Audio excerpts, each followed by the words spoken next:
وقعت في الراس أو هو حد من العيلة هنعمل إيه؟ ومهم جدا في حالة استمرارك في الحياة مع شخص نرجسي لفترة طويلة إنك ما تفرحش بلحظات السلم ولا تهزمك قوة الحرب عليك.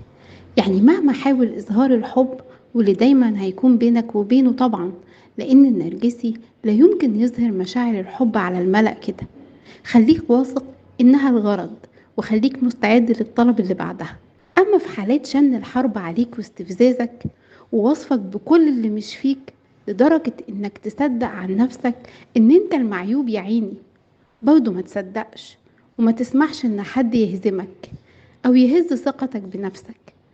الحل الوحيد للتعايش مع النرجسي لفترات طويلة زيادة ثقتك بنفسك وإيمانك بذاتك.